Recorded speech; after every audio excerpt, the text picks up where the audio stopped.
Bueno, buenos días, bienvenidos a este podcast. En este podcast vamos a hablar de nuestro profesor ideal. Vamos a empezar a dialogar entre nosotros para llegar a ese acuerdo mutuo donde vamos a encontrar ese profesor que consideramos una persona íntegra, una persona completa, que pueda desarrollar y potenciar todos estos conocimientos y habilidades para que el alumno logre su mayor desarrollo tanto educativo, personal y profesional. Entonces, pues en el desarrollo de este podcast vamos a ir interactuando con ciertas preguntas que nos van a llevar a este docente, ¿no? Entonces, pues quisiera empezar, chicos, hablemos un poco desde nuestra experiencia, cómo fue o cómo es o cómo sería nuestro profesor ideal, en un ámbito general, ¿no? Bueno, pues para mí, mm, un profesor ideal sería que me llevara a más allá del contenido. Por ejemplo, que en una clase no solo que se concentre en la materia, sino también nos lleve a diferentes experiencias y nos dé diferentes consejos de vida.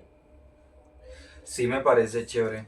Yo en lo personal me iría hacia un lado más humanista porque por experiencia personal algunos profesores siento que podrían llegar a ser un poquito excluyentes, no solamente en la parte del deporte, sino también en la parte de las matemáticas y llegan a ser muy como que caracterizan mucho a una persona como que esta persona es bruta o esta persona, algunos profesores llegan a ser así de que no, que esa persona no es bruta o no entiende o no le va bien o no, o sea, como tal la caracterizan y la encierran en un círculo como si la persona no tuviera como la posibilidad como de avanzar.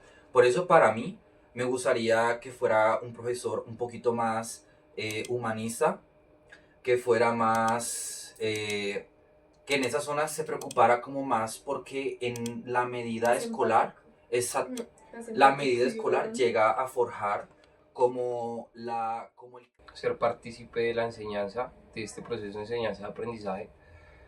Pero pues siento que deberíamos como entrar un poquito más a fondo de aquellos puntos fundamentales que debería tener para construirlo. Tenemos las bases y creo que todos llegamos como al mismo acuerdo de que no queremos un profesor que se dedique solo a rellenar un tablero de evaluación y salimos de la clase.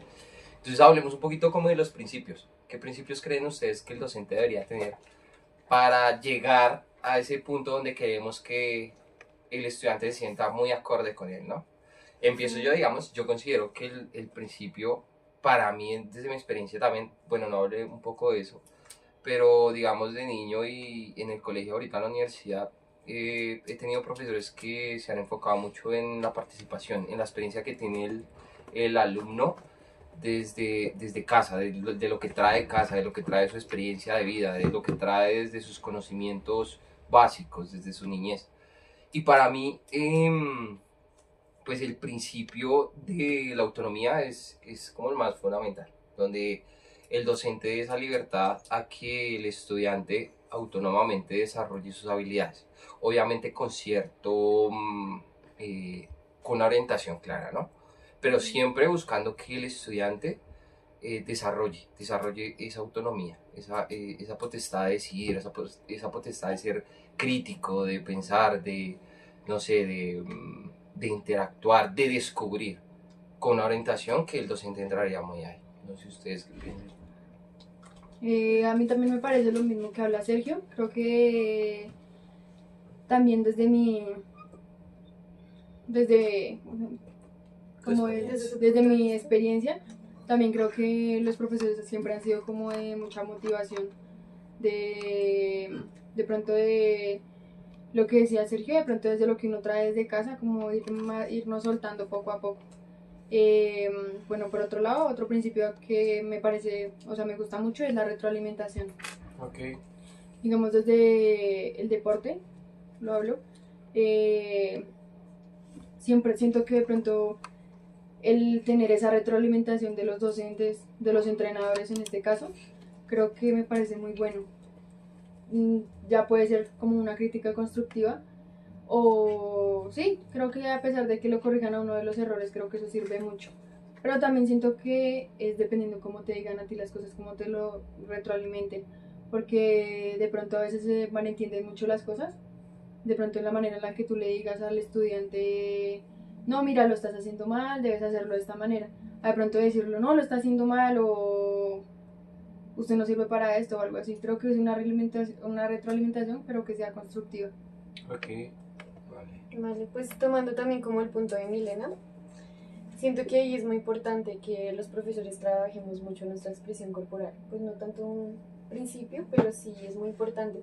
Porque como decía, nuestros gestos, la forma de decirlo, lo que hacemos con nuestras manos, nos pueden decir una cosa y nosotros queremos decir algo y los estudiantes pueden tomarlo como otra cosa, como algo ofensivo.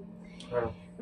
También me parece muy importante el principio de la individualización, porque pues entendemos que cada persona es diferente, cada persona ha tenido una historia de aprendizaje y no todos tenemos las mismas motivaciones y los mismos intereses, aunque es bueno hasta cierto punto, porque pues ya sabemos que pues también depende mucho del contexto de que tantos estudiantes tengamos a la hora de enseñar, porque no podemos aplicarlo siempre, ya que cuando tenemos muchos estudiantes no podemos centrarnos en cada uno y si no pues la clase no podría seguir dinámica. Sí, yo también tengo un punto de vista bastante centrado también en la parte de la autonomía, de que la persona pues pueda llegar, porque aunque uno no lo crea, pues los primeros años, que la mayoría pues obviamente son en el colegio, llegan a forjar muchas cosas en nosotros, bastantes, y depende la mayoría de las veces de los profesores, de nosotros poder lograr hacer o forjar un crecimiento no tanto de pronto en lo personal, sino también en el conocimiento, que nosotros nos preparemos para la vida y que tengamos como varios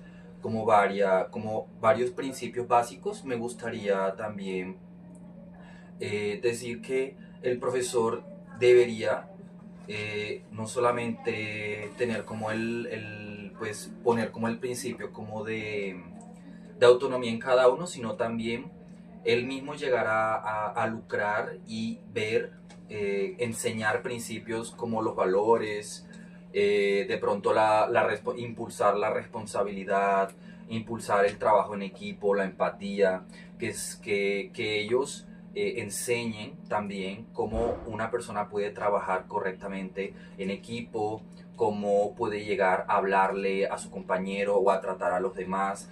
Así, por así decirlo, el profesor no solamente llega a ser como una persona que va y esparce conocimiento, sino que también crea un espacio, crea un entorno, crea a la persona, en mi Fíjate punto que de ahí vista. entraría el principio de la actividad, donde el docente da como ese espacio a que el estudiante pueda desarrollar sus conocimientos desde una forma práctica, ¿no? Obviamente combinado con lo que tú decías de la autonomía. Vale, Entonces el principio de la actividad de pronto también es como esa forma en donde la participación se vuelve activa del estudiante, desarrollando todas las habilidades que tú dices, ok, ¿no? claro. Para complementar un poco, yo iba a hablar también sobre el principio de la actividad. Siento que se relaciona mucho con el principio de la individualización, porque no todos los estudiantes aprenden igual, como lo decía, aunque también como decía Vale, un docente, si tiene un grupo de 30 estudiantes, no se puede enfocar en cada uno, es muy complicado. Aunque para eso está la didáctica, es como la mediación, como la planeación de la clase, donde el docente puede encontrar la mejor forma, adaptar el mejor modelo para que todos sus estudiantes aprendan por igual y que despierte curiosidad y la creatividad para que ellos mismos, junto con el principio de la actividad, creen su propio conocimiento y lo relacionen con cosas que ya sabían desde antes. Siento que también se vincula mucho con el principio de la vinculación con la vida y el contexto social, donde el docente no solo se encierra en el aula, sino conecta muchos de los temas que se ven en clase junto con la vida cotidiana de los estudiantes. Y aquí yo les iba a hacer una pregunta, que hasta dónde ustedes creen que debe llegar como esa responsabilidad docente de involucrarse como en la vida del estudiante, o hasta dónde debe haber un límite, cuál debería ser el límite donde el docente no se puede involucrar en la vida de los estudiantes. Bueno, creo que todo depende de pronto del estudiante. Porque de pronto uno trata de acercarse al estudiante, de buscar las maneras de ayudarlo, pero pues si él de pronto no está dispuesto a dejar que uno de pronto vaya hasta cierto punto, creo que ya sería un límite. De pronto del que el estudiante esté dispuesto a que uno le ayude. Porque uno o sea, lo quiere ayudar, pero si él de pronto no se deja o no está dispuesto o no quiere que uno se entrometa, pues es muy complicado. Entonces uno como docente pues creo que llega hasta cierto punto en donde puede ayudar, porque igual siento que de pronto es la vida personal del estudiante, ¿no? Pero pues hasta donde uno pueda llegar, creo que sirve mucho. Yo también tengo como una opinión como muy centralizada a lo que tú dijiste, porque pueden llegar a pasar muchas cosas. Personalmente en mi colegio hubo una vez un profesor que él trató de ayudar a una niña y la niña como tenía como problemas de pronto porque pueden llegar a pasar muchas cosas. Personalmente en mi colegio hubo una vez un profesor que él trató de ayudar a una niña y la niña como tenía como problemas de pronto, como problemas muy personales, ya llegar a un punto ya que puede, o sea, que ya puede ya llegar a meterse como la policía o ya puede llegar como a hacer algo un poquito más jurídico. Entonces el profesor, al querer como involucrarse en esos términos o al querer de pronto como querer ayudar, por así decirlo, porque pues nosotros como profesores decimos, no, es correcto, nosotros vamos y ayudamos al niño hasta que el niño pueda solucionar los problemas. Nosotros tenemos que ser como muy conscientes de que nosotros somos profesores.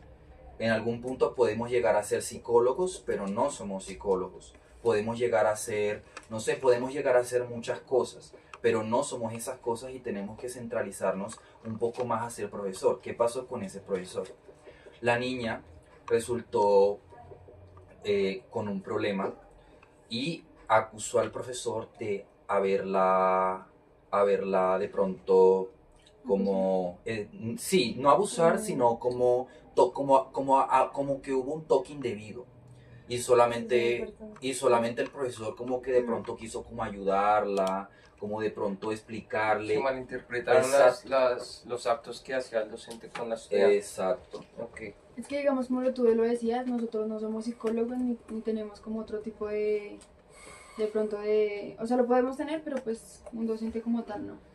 Entonces creo que uno solo no podría ayudar a un estudiante, digamos, en un caso así. Creo que ahí ya sería como, obviamente, escucharlo y darle las opciones de pronto llevarlo al psicólogo del colegio o del plantel donde estén, pero no como tal uno solo, porque uno como docente no tiene el papel de docente, no de psicólogo u otro tipo de profesión. Entonces creo que por eso se malinterpretan las cosas. Yo pienso que hay dos factores importantes a la pregunta que hace Natalia. Uno, de pronto es la etapa en la cual esté el docente con el estudiante, ¿cierto? Porque el contexto no es el mismo si lo hablamos de una universidad a un colegio, o un colegio a algo de, digamos, de primaria o etapas diferentes donde está el estudiante. Yo siento que la intervención del docente y su estrategia o su modelo pedagógico varía mucho dependiendo esa etapa donde esté él desarrollando su profesión, ¿no? Pero sí es claro que en todas las etapas hay un límite donde el docente no puede sobrepasar su rol como docente, que es lo que ustedes hablan. De pronto, si ve una situación que fue, ¿cómo se llama la película que vimos? Radical, tal cual. Él vio algo anormal en el chico y lo correcto fue avisar, lo correcto quizá para él, de pronto se queda como con el pensamiento de puedo haber hecho algo más o no, pero hay un punto donde el docente deja su rol y quizá fuera de un contexto académico puede convertirse quizá en un amigo, en un consejero, en una persona a la cual nosotros podamos depositar cierta confianza, pero dentro del rol académico creo que tiene que seguir su conducta, su currículo, no sé, su superior, porque puede entrar a lo que tú decías, a que el estudiante no sienta como ese apoyo, sino puede sentir un tipo de acoso, puede sentir algo fuera de lo académico. Pero siento que va mucho en que el docente entra y se vuelve muy partícipe dependiendo su etapa de formación. La etapa de formación del estudiante es muy importante.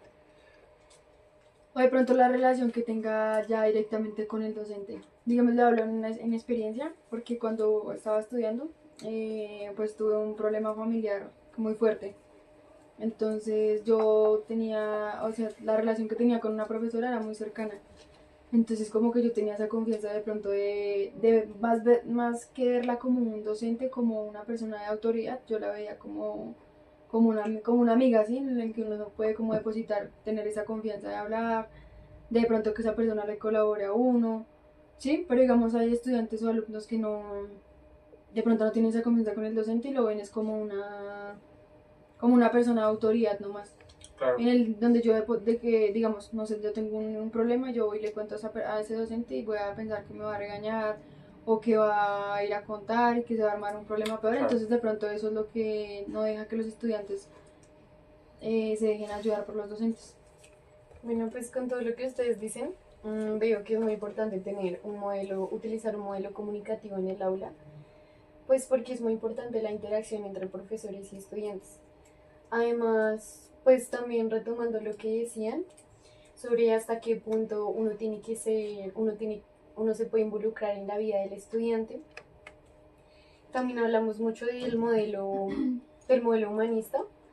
Creo que podríamos llegar a una conclusión de que es muy difícil aplicar completamente un modelo humanista donde todo el tiempo pues nos estemos interesando profundamente en las necesidades del estudiante, en qué le está pasando, en por qué reacciona así. Es realmente muy difícil conectar completamente con ellos. Por lo mismo que decía Milena, también ellos se limitan mucho. Sí. Okay, bien. Pues yo creo que entremos a hablar un poquito, porque a mí me llamó mucho la atención. No sé si ustedes tienen autores Sí. que definan un poquito nuestro docente ideal. Bueno, en mi caso tengo a Dewey, que a mí me marcó una frase que él dice que hay que aprender haciendo, ¿no? Entonces esta faceta donde no solo recibe lo teórico, obviamente uno recibe lo teórico y estamos en una clase y recibimos todo lo teórico, pero también lo aplicamos. ¿Y cómo lo aplicamos? Y yo siento que en lo personal es como la mejor forma de aprender, es lo que se nos queda. Porque tú puedes leer un libro, o puedes leer miles de páginas, o puedes estudiar ciertas fórmulas, pero si no la aplicas en un mundo real, o bueno, digamos que podemos hacer situaciones que lleven lo más cercano a un mundo real, a un mundo laboral, pues no vamos a aprender del todo. Porque pues si bien la teoría es importante, la práctica aún es más importante. ¿Cómo desarrollamos el conocimiento que hemos adquirido teóricamente? Entonces a mí me llama mucho la atención este autor, porque él dice aprender haciendo. Es como el estudiante como sujeto activo en las clases, construye su conocimiento a través de la interacción. Entonces él decía como yo me desenvuelvo en un entorno, en una situación, cómo me pone también como digamos, ciertos escenarios para ver yo cómo resuelvo, cómo de pronto, cómo llego a solucionar cierto tema. Como lo que hablábamos, digamos, un problema de un estudiante o una clase donde los estudiantes quizá no tengan ese interés o participación tan activa, o cómo desarrollo de pronto yo mi modelo pedagógico cuando el grupo tiene quizá conflictos, que lo hemos evidenciado, o cómo hacemos si mi grupo es netamente práctico y lo teórico le aburre, cómo hago yo para, ¿sí? Entonces es como esas escenas, él dice, aprender haciendo. Entonces a mí me encanta cuando un docente me da la teoría, que sí o sí es importante, que sí o sí hay que leer, hay que consumir mucho, pero que me da también el espacio de aplicar, de que me enseñe como, mira, lo que tú leíste acá se hace así. Entonces a mí ese autor me marcó, no sé ustedes si tienen alguno en especial. Sergio, pues a mí personalmente me marcó más Paulo Freire, Mm. pero veo que se complementa Es bueno, mucho lo de claro. aplicar. Ellos ambos utilizan más que todo como un enfoque sociocrítico, Epa, donde lleva a la persona como a formularse preguntas y a actuar a base de eso a su realidad. Él nos habla mucho de cómo los docentes deberíamos enseñar a los estudiantes de una forma que ellos puedan entender y comprender cómo es su realidad para poder transformarla. Para que, digamos, por ejemplo, no sé, un profesor de matemáticas, de sociales, de educación física, nos pueden enseñar ciertos temas, pero cómo los vamos a aplicar a nuestra vida real. Y se conecta mucho con lo que ustedes decían del aprendizaje significativo. Si un profesor como tal no nos lleva, por ejemplo, a algo que realmente nos sirva en la vida, ¿cómo se va a convertir esto significativo para nosotros? Vale. A mí me gustaría también como destacar a Jean Piaget, no sé cómo, Piaget. Ujú. Piaget. que él utiliza más como un modelo cognitivo constructivista, en el que ya el estudiante pues deja de ser como pues una persona sentada, sino que también aprende él mismo a cómo interiorizar la enseñanza o el conocimiento y ponerlo en práctica en la vida real para que se lleve ya a un conocimiento un poquito más personal, en el que ya el aprendizaje deja de ser únicamente como te hablo y aprendes, sino que con lo que te hablo tú aprendes a desarrollar algo y de lo que tú construyes tienes ahí obviamente no solamente conocimiento, sino que ya tienes como esa experiencia personal propia de que ya sabes cómo hacer las cosas y de que te queda ahí por siempre por si en algún punto de tu vida necesitas tú ese conocimiento. Y ese habla un poquito, perdón, ese habla un poquito de cómo, es que me llama la atención de que hablas de constructivismo porque es también desde sus propias experiencias cómo desarrolla eso que está aprendiendo, ¿no? Que es lo que tú decías, de pronto recibes, aprendes, pero también desde su experiencia cómo lo asocia a ciertas cosas. Va un poquito también así, ¿no?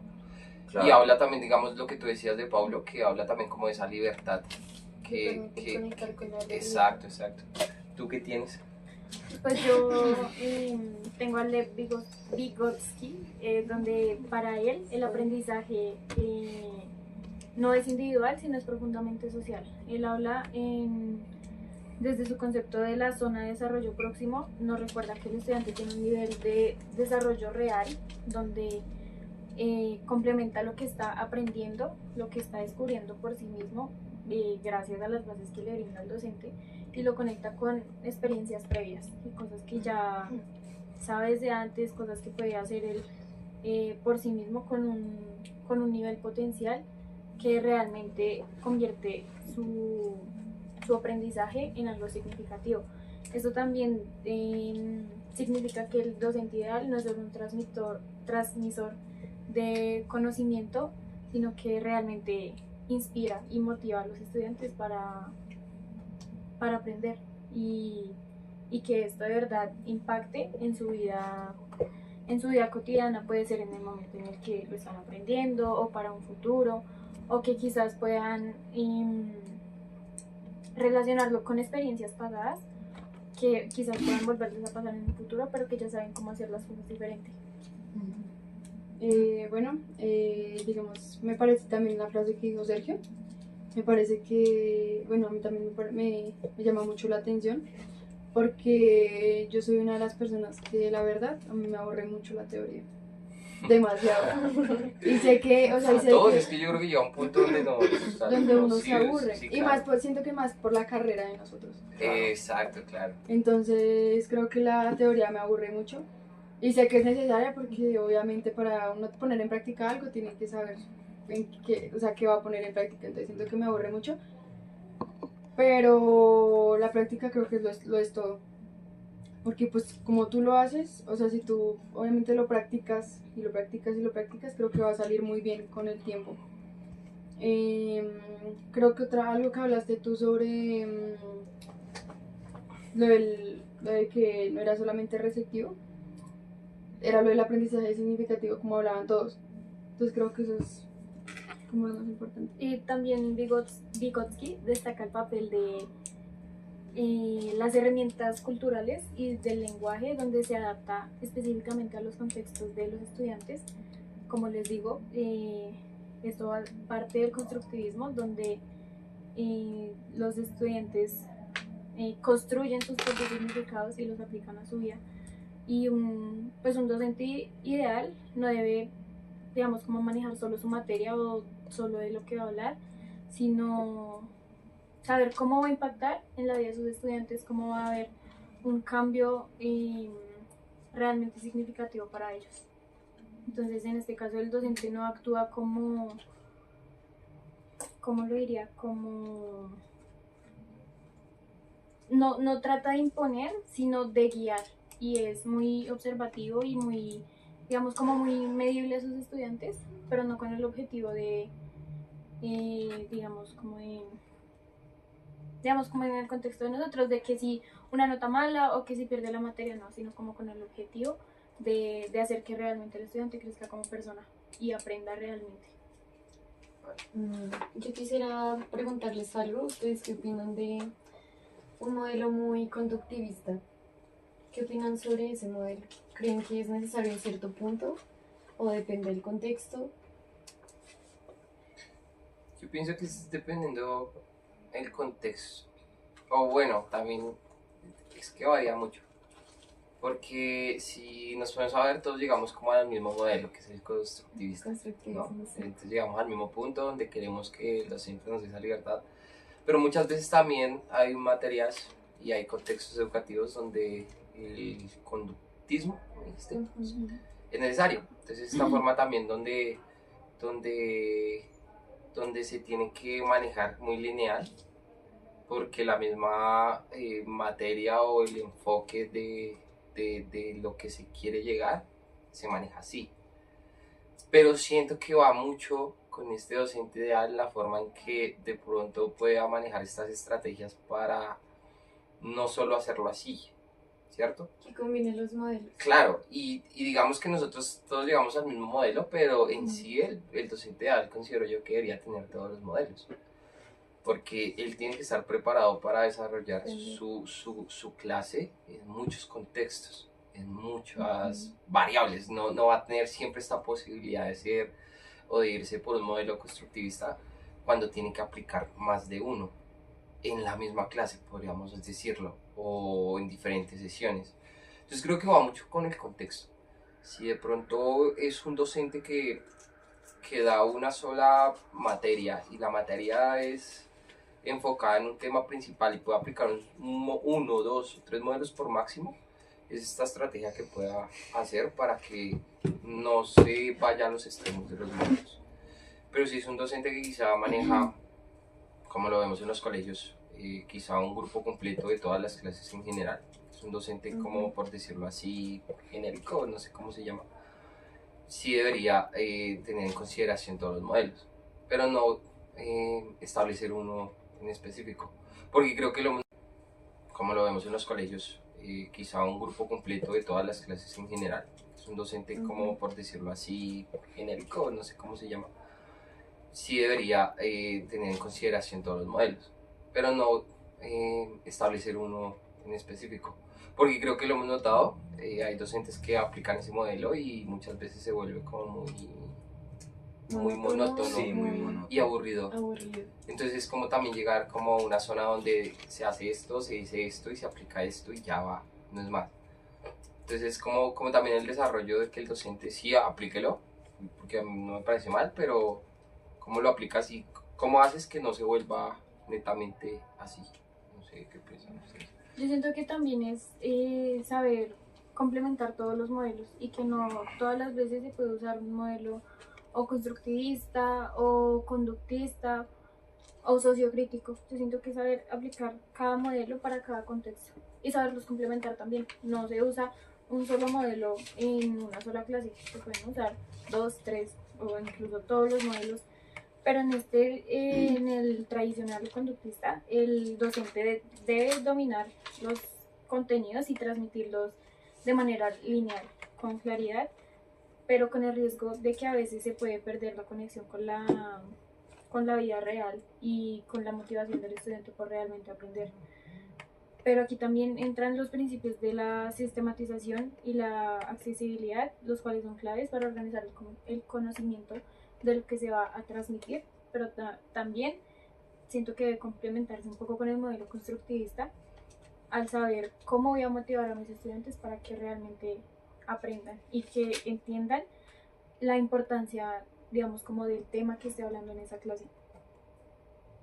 Sí, yo también tengo una opinión, también como muy centralizado a lo que dijo Natalia, y más en el tema de la zona disciplinar, porque aunque nosotros lleguemos a un punto en el que podamos llegar a ser como humanistas, como también enfocarnos como en el crecimiento, como en el forjar pues todos esos valores, también tenemos que ser claros que tenemos que forjar cierta disciplina en los estudiantes.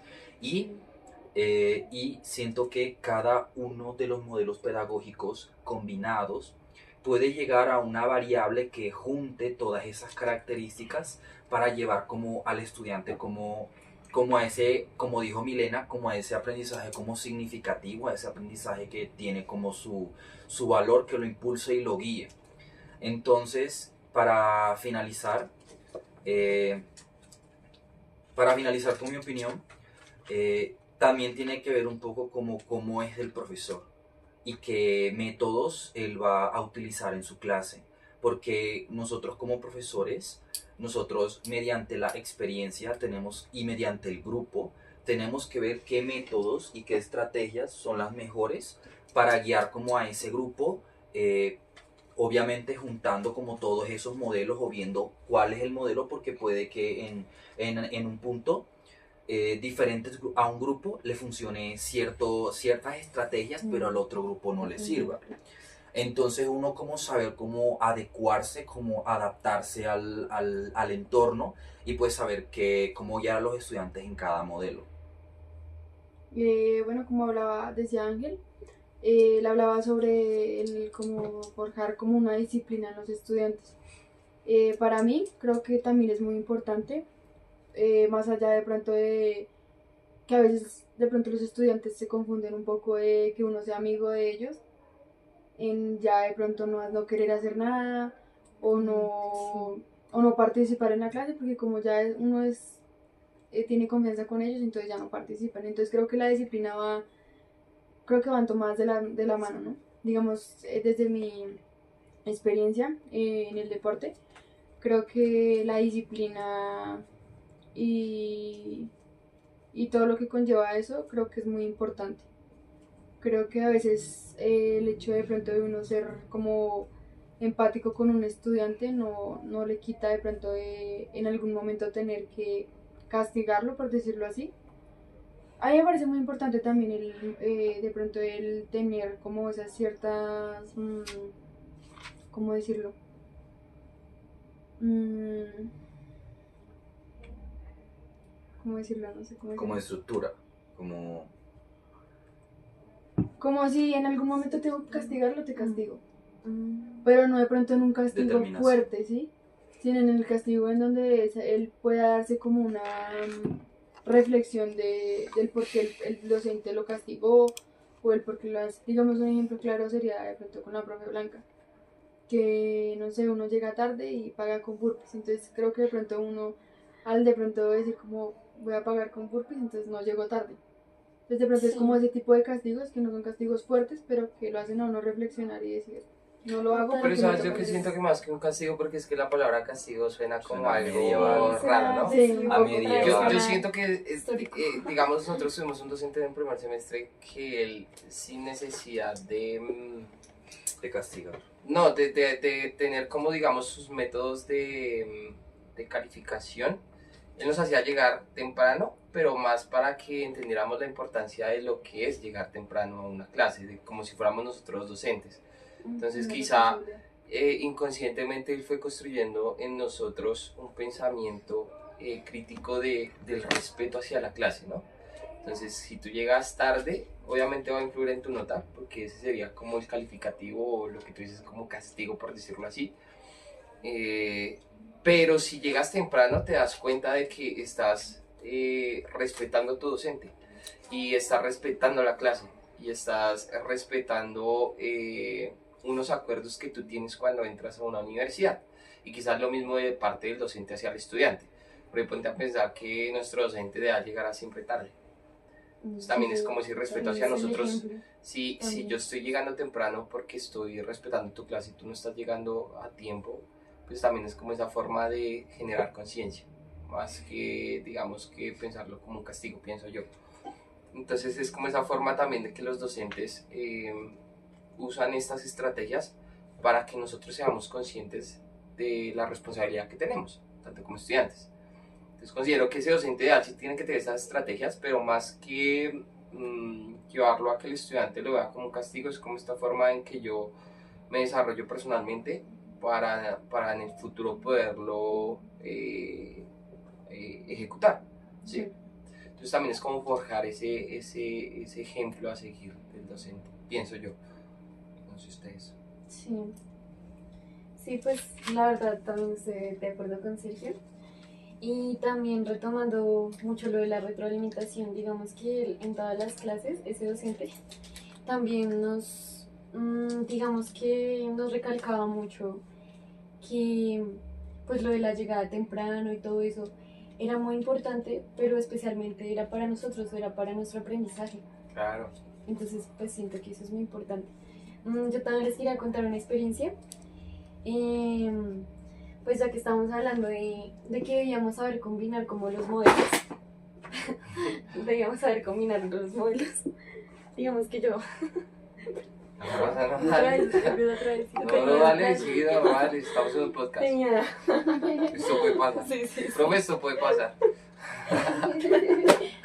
Cuéntanos tu experiencia. Tenía un profesor que al principio llegó muy...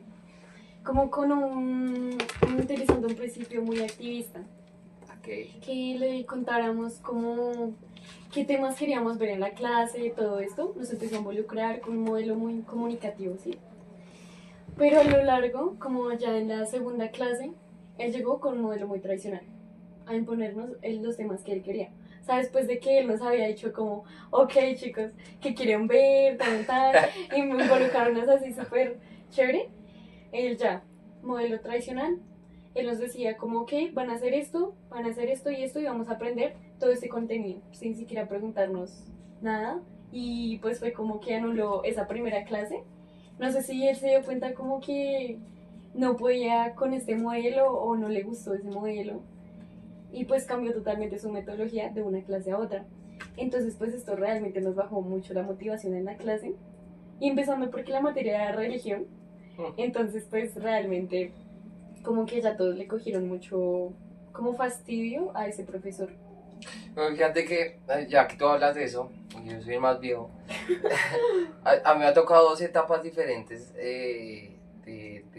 digamos, hablándolo como estudiante. Y en una de esas, digamos, cuando era muy joven, me tocaba lo tradicional. Y yo llegaba, y entonces en las clases de inglés, pues me acuerdo que era inglés porque era la clase que menos me gustaba. La docente llegaba con una regla y llegaba con su tablero así verde y su tiza, y entonces lo pasaba uno, ¿no? Y si tú hacías mal, te pegaba literalmente en la mano durísimo hasta que fuera y lo hicieras bien. Entonces esto tradicional que dices, que es como esas etapas también donde yo siento que también de todo lo que estamos hablando de nuestro docente ideal, también vamos muy enfocado en la etapa en la que estamos, ¿no? Porque es que hoy día un docente no puede hacer lo que hacía antes. Claro. No, Un docente no puede reprender como lo hacía antes, porque antes un docente tenía como esa autoridad también, por decirlo así, de papá o de mamá, en donde te reprendían en el colegio. Ya me tocó muchas situaciones así donde me regañaban más los docentes que mis propios padres, por la forma en que ellos tenían como ese poder, por decirlo así, dentro de su aula de clase. Y actualmente, y qué chévere que todos llegamos como a ese acuerdo donde buscamos como un profe que escuche más al estudiante, porque también el tiempo se ha desarrollado a que el docente se adapte a esos cambios, ¿no? Entonces el docente ya, digamos que ha perdido también un poco, o no ha perdido, sino ha cambiado su forma de diseñar sus clases, a cómo se ha desarrollado la sociedad, a cómo se ha desarrollado ciertas cosas que hoy día hasta son prohibidas, como el tocar a un estudiante, como el decirle algo a un estudiante. Porque antes, digamos que esos castigos que hablaba Milena eran drásticos y eran duros. Sí. Y uno los tenía que acoplar y los tenía que aceptar. Entonces también es como ese cambio de que el docente se pueda adaptar también a cómo está fluyendo la sociedad, ¿no? Y en un futuro quizá y demás ya no estamos en una aula de clases, sino todo es virtual, de un computador, y todo se desarrolla por medio de un software o se desarrolla por medio de lo virtual. Y también el docente tiene que llegar al punto de acoplarse a estos cambios tecnológicos, ¿no? Entonces, pues no sé si tienen algo que aportar o entramos un poquito a hablar de los enfoques, que es como ese enfoque que quisiéramos que el docente tuviera para nuestras, Bueno, o que ese docente ideal tuviera. bueno, referente a lo que decías de pronto del castigo, digamos, de que a ti te pegaban con la regla. Creo que eso, por eso creo que, digamos, muchos de las personas, pues digamos, de esa época, creo que de pronto se aburrían del estudio. Claro. De pronto no les gustaba de pronto ya ir al colegio, porque no es que si voy al colegio me pegan, o si de pronto participo me va peor o algo así. Entonces creo que creo que es muy bueno de que como que las cosas vayan evolucionando, porque créeme que alguien, o sea, cualquier persona que le peguen, creo que no va a aprender. Claro. Creo que uno es obligado ya a no querer ni siquiera participar en una clase. Es verdad.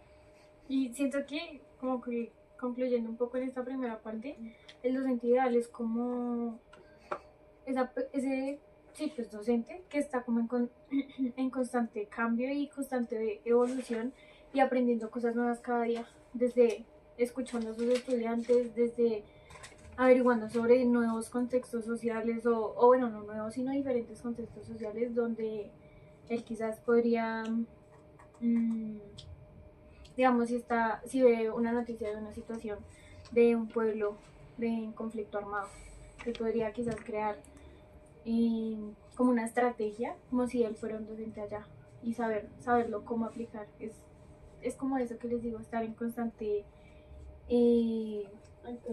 actualización, como conocimiento de saber cómo aplicar sus principios, los principios de la didáctica y cómo combinar los modelos pedagógicos y saber hacia qué enfoque está y saberlo cómo aplicar en absolutamente todas sus clases, como lo diría Medina, un docente que reflexiona e innova, y como sugeriría Meinel, un docente que entiende el aprendizaje, que el aprendizaje requiere también una práctica progresiva, que no todo, como lo decía Milena, que la teoría a muchos nos aburre mucho tiempo, si es por un tiempo muy prolongado, eso nos aburre, es saber integrar también la teoría y la práctica para el proceso de enseñanza-aprendizaje.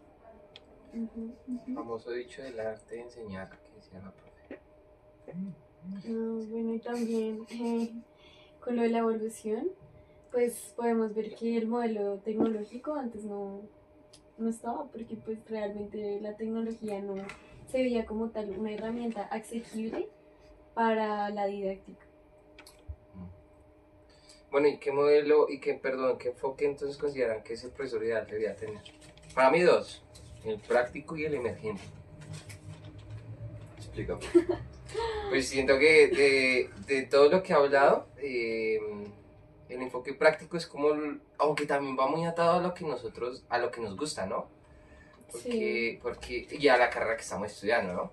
Que no vas a poner bueno, aunque se puede hacer, pero es mucho más complejo en carreras que implican más teoría que práctica.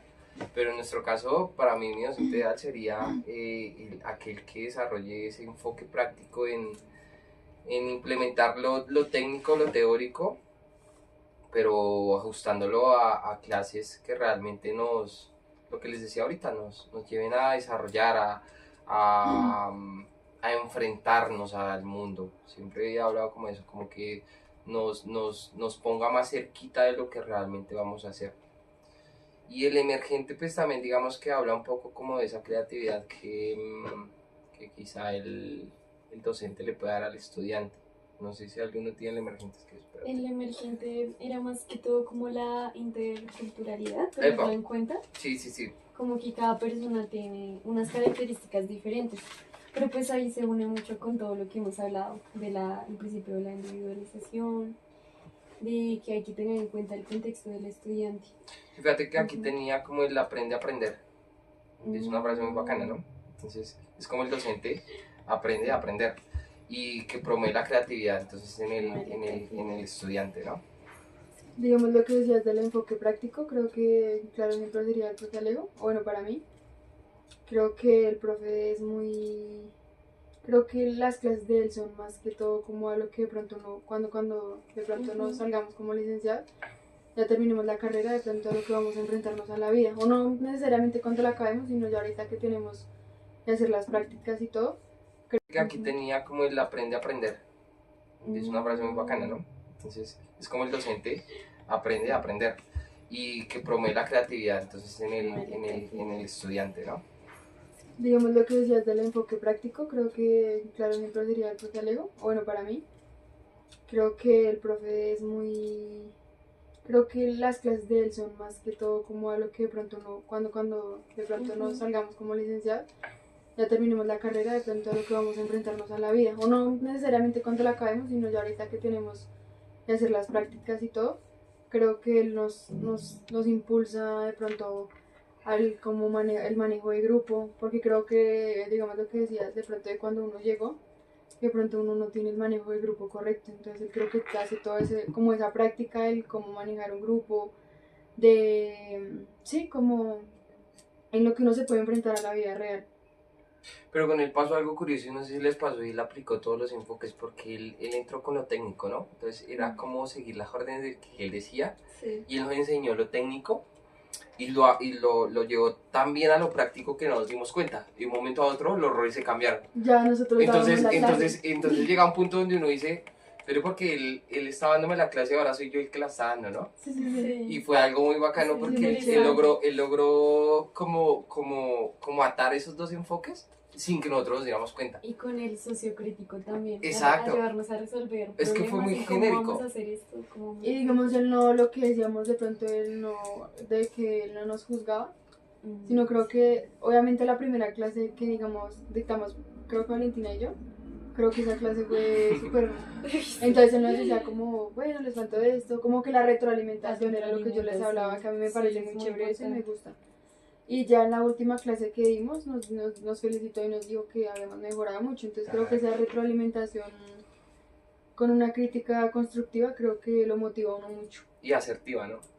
Es como ese desarrollo en que sí puedes estar fallando, pero como te lo digo, para que realmente lo... Para que uno lo interprete de buena manera. Sí, yo también iba a hablar como desde el enfoque sociocrítico, conectándolo como sobre el profe que estamos hablando, que él no es simplemente un docente, sino siento que es como un, ¿cómo lo diría? Como un agente de transformador social en nuestras vidas, como nuestras vidas como futuros docentes y como estudiantes ahora mismo, porque siento que como dice Medina, no basta con enseñar técnicas o contenidos, sino hay que prepararnos como ciudadanos críticos y más en nuestro contexto de siendo licenciados en educación física, recreación y deportes, y saber cómo aplicar absolutamente todo lo que estamos aprendiendo, porque básicamente a nosotros nos están enseñando a enseñar. Entonces es como saber vincular eso con la vida, porque el aprendizaje debe tener sentido y debe saberse aplicar a problemas reales y no problemas solo, sino también a nuestro contexto, como a nosotros en nuestra vida laboral en el futuro. Y también siento que en el enfoque sociocrítico entra mucho el principio de la socialización, donde se aprende como grupo, como comunidad, no solo como personas individuales, sino se complementan, de que si a ella le dijeron algo que me puede servir a mí, pues yo también lo aplico, o si a mí me dijeron algo que a ti te puede servir, pues tú lo aplicas, antes de, digamos, como que no necesitas cometer un error, que ya sabes que alguien más cometió y que tú puedes aprender de ese error, antes de que tú mismo lo cometas. Me ayuda mucho también como con la teoría de la transdisciplinariedad, que se combinan varios conocimientos, que no solamente es la clase que estamos dando, sino podemos coger elementos de diferentes materias o diferentes contextos. Ya para finalizar el podcast, me gustaría recalcar, a mí me gustó mucho la verdad la opinión de Natalia, puesto que a mí me gusta mucho el enfoque sociocrítico, siendo que muchas veces no lo tienen como mucho en cuenta la mayoría de los profesores porque quieren como que todo, pues en mi experiencia como que todo sea lineal, sino que te abre como el espacio a que tú digas, ¿será que el profesor lo que me está diciendo realmente será correcto? O sea, te abre en tu mente, te abre como el espacio pues para que tú mismo pienses si es correcto o no, y asimismo con lo que dijo Sergio, llevarlo a la práctica y ya con eso establecer un conocimiento si fue verdadero o no. Pero lo que me gusta mucho de este enfoque es que abre la perspectiva, te deja a ti como una persona que piensa, ¿cierto? Y que tiene como esa zona crítica en lo que se cuestiona si realmente el conocimiento o esas cosas que se le está enseñando llegan a ser como algo que puede llegar a ser correcto. Porque muchos profesores, de pronto cuando Sergio estaba en el colegio, cuando Sergio, O sea, años, los años. cuando Sergio estaba por allá en los manatís, entonces, digamos, ¿cómo era capaz de él tener un espacio para ver si el profesor realmente lo que le estaba enseñando era algo correcto? O sea, me imagino que en esa época como que no habría como ese espacio y Sergio únicamente aprendía y decía lo que Era un exacto, receptor exacto, pasivo. Almacenador de conocimiento. Me pasaba mucho porque digamos que los docentes, digamos que teníamos muy pocos, ¿no? Porque eran clases como, teníamos como nuestro coordinador y ese coordinador nos daba ciertas clases y algunas que eran indirectas como tal al colegio, pues nos la daban otros docentes, pero digamos que era un poco como muy rígido todo, era como llegar ahí, nos sentábamos, estudiamos la clase y uno como estudiante se iba adaptando a cómo era el docente. Entonces llegaba un punto donde uno era como muy estilo batallón, entonces tú llegabas, te sentabas, escribías, participabas lo que el profesor decía y chao, te ibas. Y era siempre así. Obviamente, quizá, y por eso es que a mí siempre los deportes me llamaban la atención, porque encontraba quizá uno o dos docentes que cambiaban ese diseño, pero lo cambiaban más como por su materia que realmente quizá por querer cambiar la estructura del colegio. Entonces era, digamos, el de educación física hacía un poco más de práctica, pero porque le tocaba hacer práctica, no era porque él quisiera realmente entrar a enfocarse en la práctica. Y pasaba mucho así, entonces, pues obviamente sí, como les decía, el contexto varía y cambia mucho, muchísimo, demasiado. A mí me gustaría tocar un tema que te habló ahorita Sergio, sobre una frase que era Aprende a aprender. aprende a aprender, que era de pronto de que uno aprendía a los alumnos. Me parece que es algo muy bueno. Creo que digamos en el momento en el que sea docente, a mí me gustaría mucho de pronto el aprender de los estudiantes, porque a veces uno aprende muchas cosas. Creo que le dejan a uno lecciones de vida como muy significativas. Eso me parece muy importante también el tomarse uno el tiempo de pronto de aprender cosas del estudiante, no solamente que le aprenda de uno, sino que el estudiante le enseña a uno también cosas. Bueno, pues entonces ya terminando, y vamos a cerrar con conclusiones porque nos toca buscar nuestro docente ideal. Cada uno pues cierra un poquito, ya hablamos de principios, ¿no? Ya hablamos de enfoques, hablamos de los modelos, de las teorías, metimos ahí un poco. Hablemos un poco de esta enseñanza del saber hacer y del ser que este docente debería tener. No sé si de pronto tengan algo que aportar sobre ello. En mi caso, digamos que, y ya como para cerrar, ahorita sacamos nuestras conclusiones del docente ideal, dependiendo cada uno como su concepto. Pero digamos que estos estilos de enseñanza que hablaba la docente en clase, del saber, el saber hacer y el ser, van como muy atados en general, ¿no? Entonces la forma en que el docente adquirió su conocimiento, ¿no? Que es, digamos, el saber. Entonces el conocimiento que él tenga, todo lo que él trae de profesional, todos sus diplomados, todo lo que tenga, sí, exacto. Y entonces lo tiene que atar a ese cómo saber hacerlo, ¿no? Porque entonces yo puedo ser el más estudiado del mundo, pero si no sé transmitirlo, pues ustedes, o digamos que el estudiante, no va a saber cómo aprenderlo. O no va a tener como esa claridad de que el docente me está explicando realmente lo que él sabe. Y del ser es para mí el más importante, ¿no? Porque entonces el ser es el docente cómo relaciona este saber y saber hacer con el ámbito ya personal de él hacia el estudiante. Entonces, si conozco mi grupo de trabajo y sé cómo son mis estudiantes, pues como persona voy a entrar mucho más fácil al estudiante para explicarle lo que sé y cómo explicarlo, pienso yo. No sé si van conmigo con ese pensamiento o estoy más o menos. Sí, No creo que sí.